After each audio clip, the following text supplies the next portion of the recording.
today I will do the kind of like a moderator. I will talk about the plasma free and the plasma in general. So basically, plasma was forgotten or no last 2 years or 3 years, but yeah, it's coming back with your idea, Barry.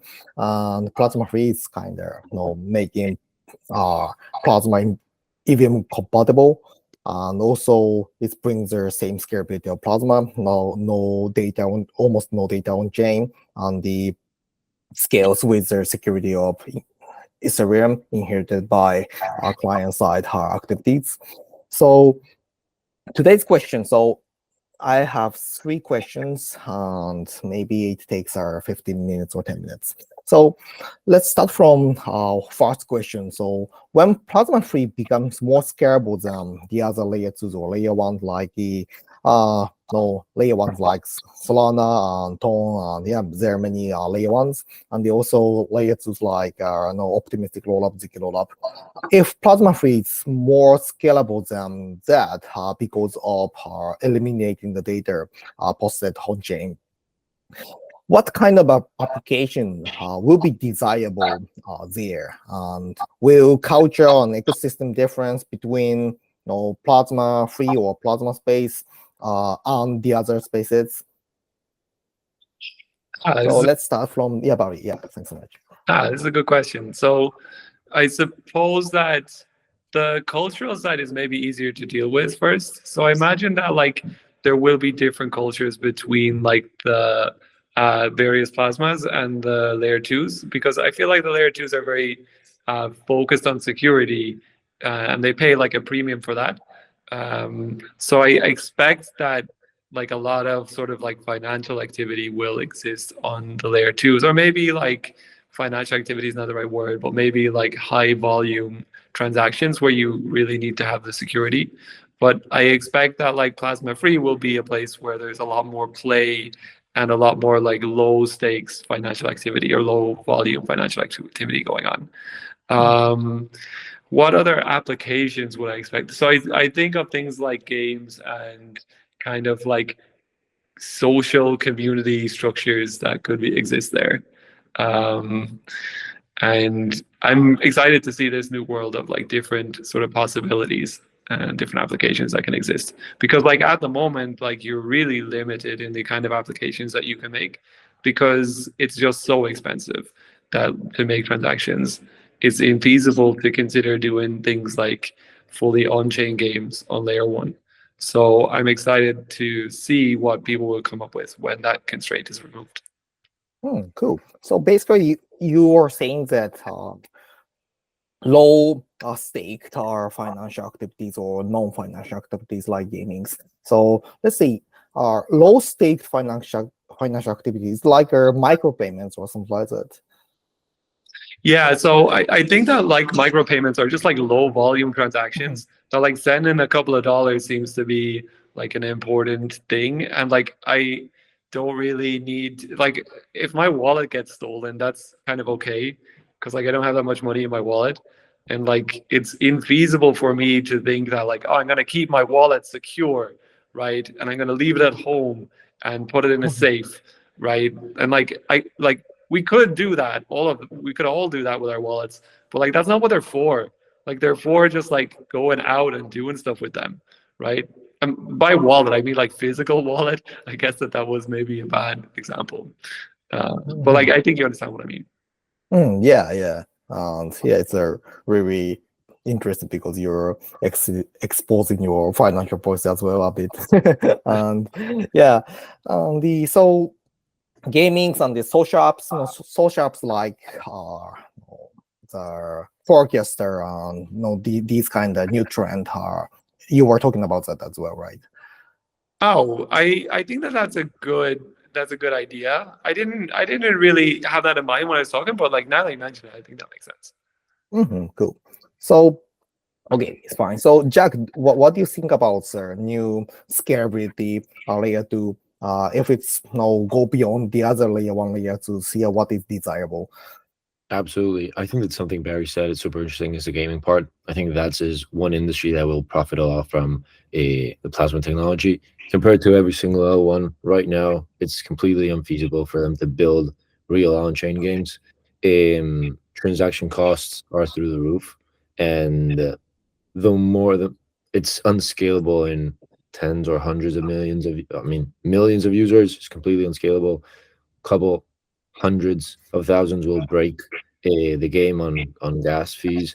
So I think that that is one of the industries that would that will be changing, and more so you see every time more games right now going on chain and looking for chains to build in. So I think that's a very interesting vertical that will be adopted.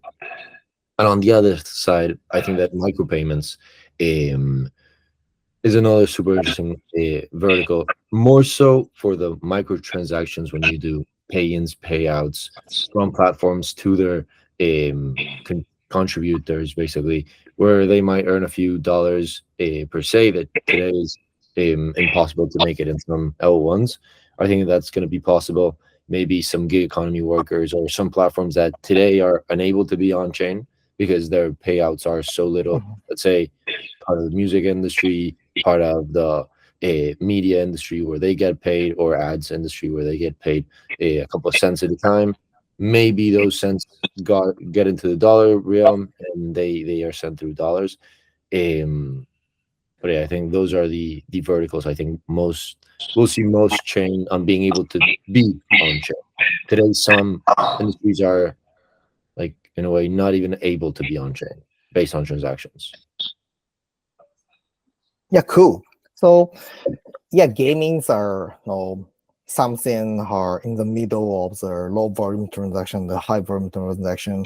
Like some gamings are quite expensive and some gamings are quite cheap. And the yeah, people are spending a lot of time in gamings instead of money.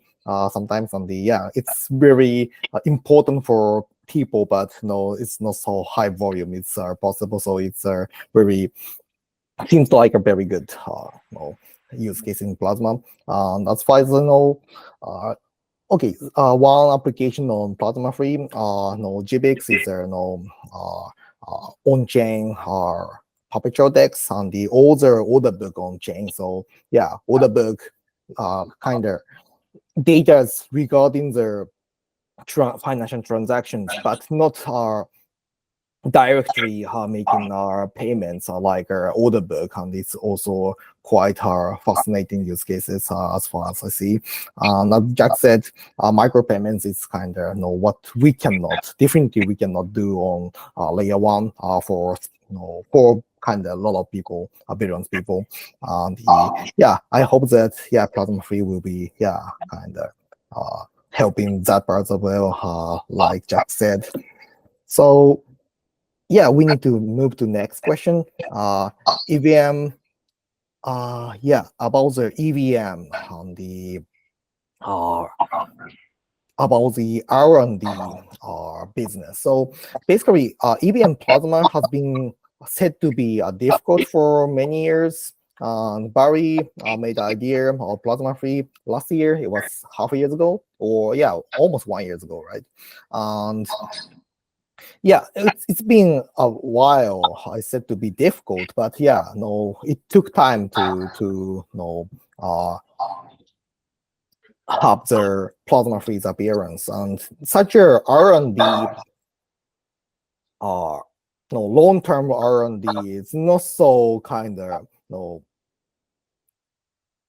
done by many people in crypto space, because no crypto space is quite uh rushing praise, and yeah, people rushing for everything, right? So yeah, Barry take so long time about the R&D, I guess. And the yeah, I want uh ask how about the doing such a long term R&D, and the uh what's the reason for continuing to work on such a long term R&D, and the what's the reason to keep working on this like build the inventing plasma free, or yeah, or like Jack is doing the yeah building plasma free. What's the reason to get involved with Plasma the R&D in a long term, or keep doing that?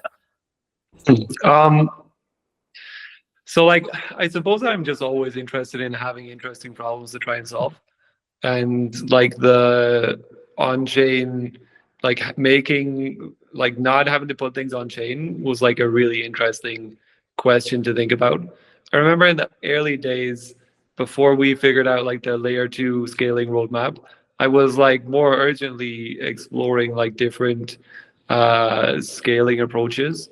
And but once we had figured out about like, okay, we're gonna do layer 2s and we're gonna do roll-ups, and like we're gonna have at least some kind of like similar security assumptions payments on as layer 1, then my task, I sort of felt like it was important to spend some time to try and like make that a reality.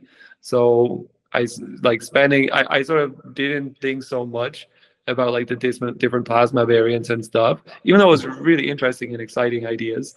I sort of like prioritized doing the implementation part of the work. But then I think that like those ideas came again when I was like hanging out with some friends who wanted to do like lots of on-chain stuff. That really inspired me to think about, well, how can we do these things in a scalable way? So I don't know. Like I also feel like the hard part of doing research is like loading all the ideas into your brain, and then like the easy part is just like waiting and letting and seeing what kind of comes out, you know. Mm. And sometimes it just takes a bit longer. But Leona, I think that you have been like more consistently focused on plasma over the last few years. Mhm. I remember you advocating for that. I remember a bunch of conversations we had where I was like, oh yeah, layer twos are the thing, and like we discussed about plasma too, but like I was really all focused on that. Like, how did you keep your focus during those years? Yeah, basically I was obsessed with kind of lowering gas costs. It's been a while. I could not understand that the blockchain space or the blockchain itself is the most inefficient database in this world. Blockchain itself is super secured, of course, but the said to be the most inefficient database in this world, and it's not it cannot stand for many use cases or billions of people. It doesn't scale. Lot of people said that, and I didn't feel good about that. So I did ultimate scale kind of R&D and these kind of stuff to have our ultimate scale. Plasma sounds like ultimate scale. Not compromising, not her posting her almost no data. Basically no data on chain. It's really fascinating for me, so I kept doing that. That's why I found your post very every time, and I'm really excited about that as well. So ZK and these kind of stuff are back to the session. The ZK and the other tech stack are takes time sometimes, and sometimes it's really good to wait, and it's another part of our there's a task waiting for the other R&D, right? So Jack, what do you think about that? If you kind of focus on or kind of see the long-term scaling vision on I think that something super fundamental is that the crypto industry, as you very well mentioned, is super fast and usually strives for being faster. And sometimes is the tech today and the possibility to build today, it's worth more than a more promising or interesting future. So at the same time, that's why maybe roll up seemed to be the best idea at the time. Everyone knew their tech capabilities and limitations, but it was what was live at the moment. So it makes sense for them to grow and prosper in the last few years. I think that the scalability the platform can bring to the industry can be massive at adopting new ways in which today are enabled to be on chain. and can bring them on chain, basically. I think that's the most fundamental difference in part of the tech. I think the research done by you guys, it's brilliant. I think that the gas fees and is one of the key, most fundamental side of crypto transactions. I think I see that in a day to day. When we started off in the crypto industry, no one understood why they would pay so much gas fees just to transfer funds. When Tron was around and Tron launched the network, and there was USDT on Tron, and it was 10 cents a transaction. Then was when crypto started to make sense for a real use case. And in Argentina in particular, no one would pay like 15, $30 a transaction on ETH. That's too much of their earnings. I even saw some transactions worth $300, $200. That's a monthly wage in Argentina. So imagine paying that in gas fees. It's absolutely unthinkable. I think it's the only way to get to real use cases and the real masses, having transactions that are extremely, extremely cheap. Yeah.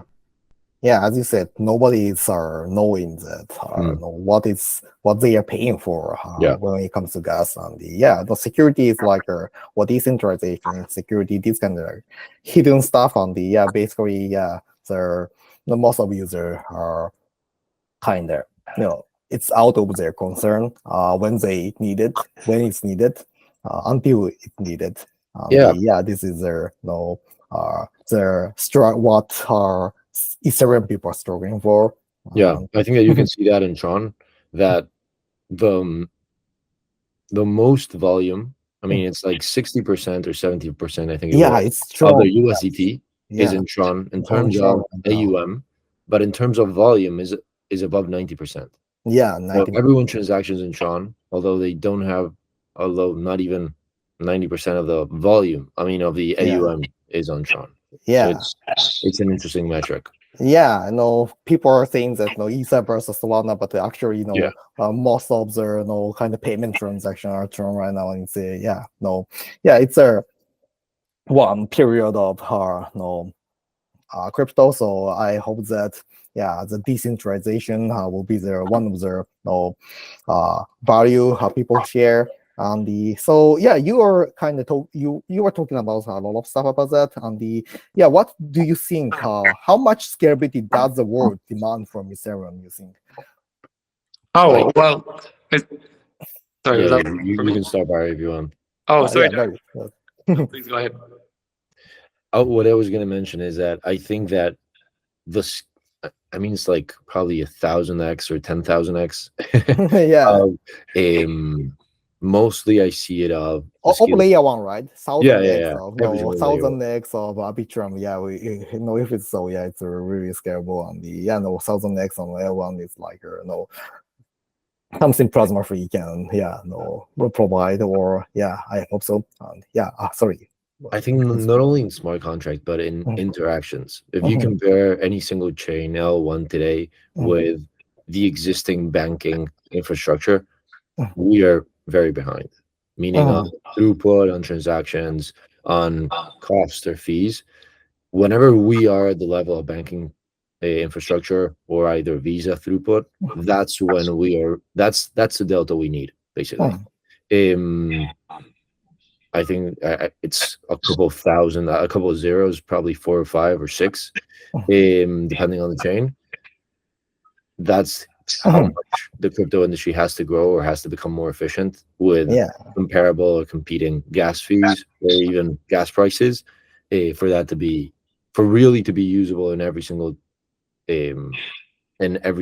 vertical in the industry today globally. Yeah, cool. It's concrete.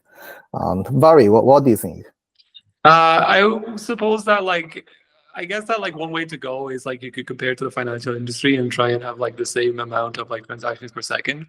But I feel like that's the wrong industry to compare with. I think that we should instead compare with database reads and writes. We should try and be able to support the same amount of database transactions that are supposed to support it globally today, which is basically Oh, infinite or unbounded. it's bigger than our no, it's much bigger than our no financial industry. But no, do you think it's possible?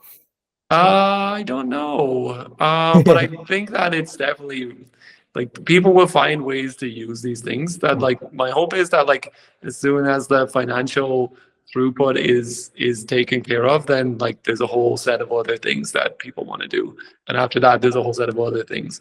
So like one of my frustrations with the cryptocurrency space is that like a lot of things tend to be financialized, and like those are important use cases. Don't get me wrong, but like I would like to see like exploration of other possibilities because I think that those are very interesting. Cool. That's cool. one of the reasons why I'm so excited about the recent resurgence of plasma. Yeah, it's making sense. It's a really and ambitious and super interesting, and also kind of long way to go on the we can spend a lot of time for that. So Jack and Barry, thank you so much today. So that's the session with Barry. Jack is here, so let's welcome Jack and also the CTO of JibX. He's building perpetual DEX on Plasma Free.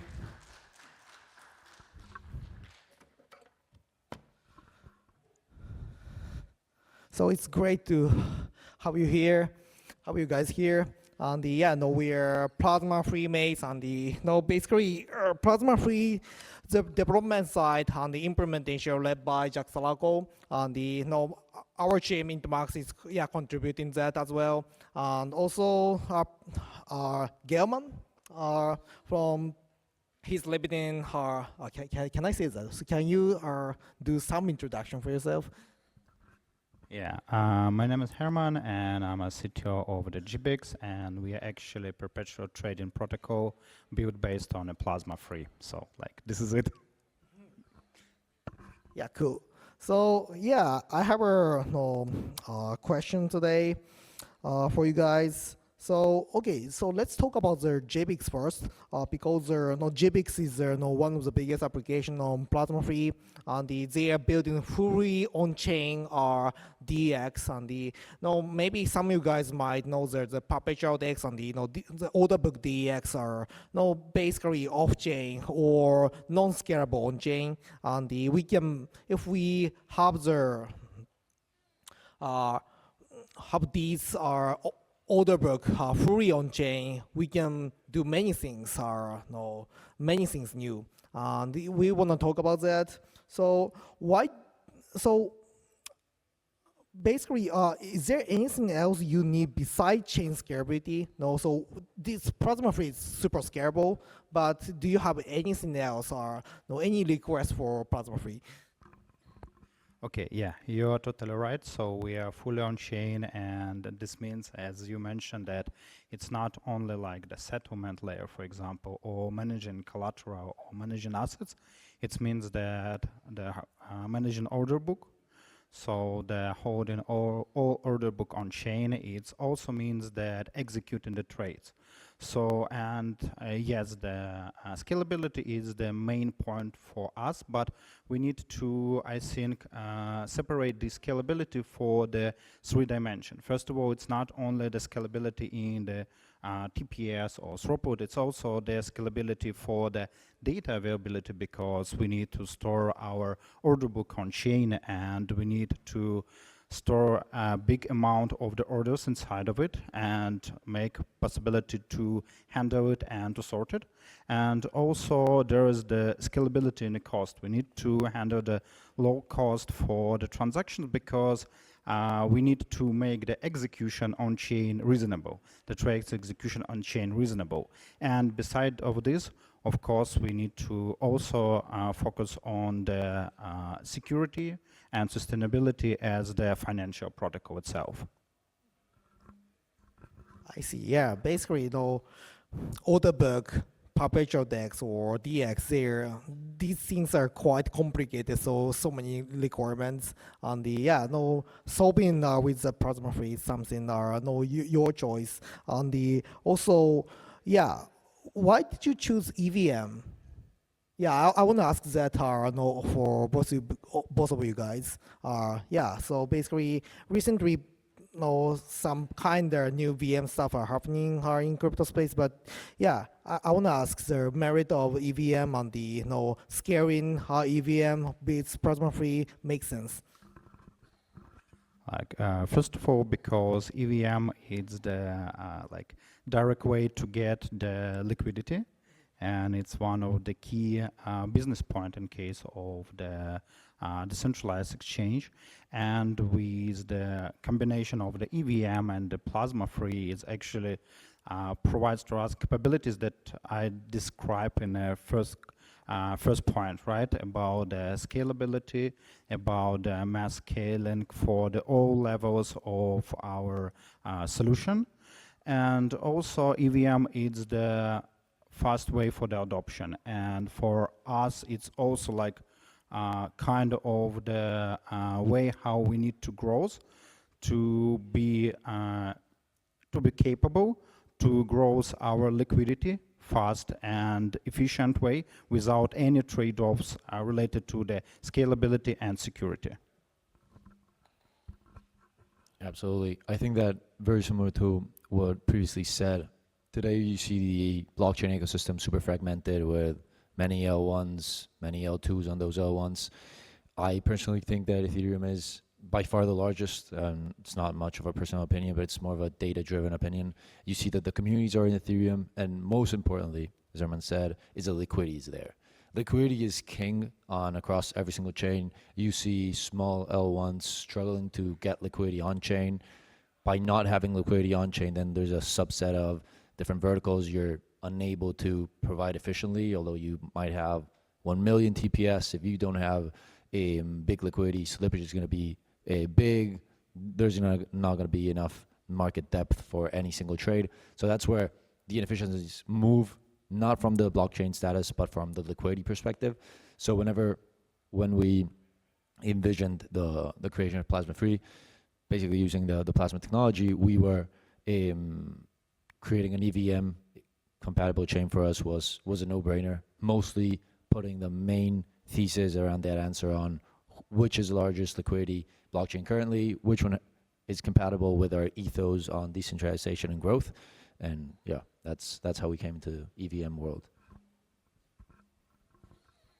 Yeah, cool. Yeah, these kind of compatibility, also the risk management. No, for example, if I come up with new virtual machine, maybe you don't adapt so easily, right? So yeah, EVM is kind of also on the basement of this industry right now. So far, I think it's quite making a lot of sense. So the next question: what do you think are the competitor of plasma or plasma free fine or plasma in general? I think I can say from the plasma free perspective, so as we have EVM on board, as plasma has EVM on board, that I think that there is like the new step in the competition with all L2s, but with the different dimension. And it's, from my point of view, it's really important for the whole ecosystem itself. I mean, like the whole blockchain ecosystem, whole Ethereum ecosystem, and with providing the different ways how we can solve the same problem, and with more efficient way, we can, as the developers, for example, we can choose more suitable and more efficient and more efficient solutions how we can execute our needs in case of the trading ecosystem, once again the order book, the trades management, and to tie this up to the right scalability and the right cost, because it's also super important to keep the trading costs and trading fees as low as possible. I think that the main competitors of Plasma Free are going to be, or are currently different L2s along the EVM compatible landscape. I think that with our technology, we'll be able to get the fees and get the transaction throughput we need to execute everyday retail user level interactions with extremely low gas fees and extremely fast transactions. That's where I think we make a difference, and that's where we compete with other L2s that are looking to figure out similar things. But us being EVM compatible, by doing it, we have harnessed the Ethereum's community, Ethereum building, projects built on, dApps built on EVM compatible chains that can swap or can bridge or can come to Plasma Free and build on their current tech stack and be able to deploy their smart contracts within us and harness the speed and the transactional gas costs that Plasma Free enables. Cool, thanks so much. Yeah, definitely Plasma is something competing with our L2 and in my opinion, of course, are competing with L1 or the other traditional finance stuff. And yeah, Plasma is, anyway, our Plasma, EVM Plasma Free is one of the things we can see as innovation in the space. EVM Plasma said to be very difficult back in the day 2019, but it's invented and the people here implementing that, and I'm quite fascinated and excited to see that the fact that we can see that in few months or this kind of stuff. So can you share the roadmap of Plasma Free launching or your application? Yeah. Amazing. So our roadmap currently is we're going to be launching a private DevNet this month. So I encourage any single dApp developer here that's looking to dig deeper into it and see how they can be part of it. Please reach out. There's a website. You can enter plasmafree.io and you can pop in the forum. Right now we are getting a lot of dApps, a lot of developers, interactions, playing around in a safe sandbox, basically, understanding how it works and understanding how it is and the capabilities of it. And after that, we are planning a public launch on testnet, and after that, mainnet, basically. I think we are moving so much in parallel because we are planning to have kind of the closed DevNet or closed dev beta in this month, during this month, and then approximately like in maybe even couple weeks. So we will have the public testnet there. Yeah, quite closed. You guys are making serious places, but it's quite close. It's quite fascinating. And I'm super excited to hear that. And I want to see their EVM Plasma, who is covered with many applications and the great application like you are building. And that's I've been researching the scalability of Ethereum many years since 2018 Plasma period. So it's kind of one of my dreams. So I'm super excited to see that. So thank you so much thank you so much for taking time to you guys today. And we can move to another session after this. So thanks for listening.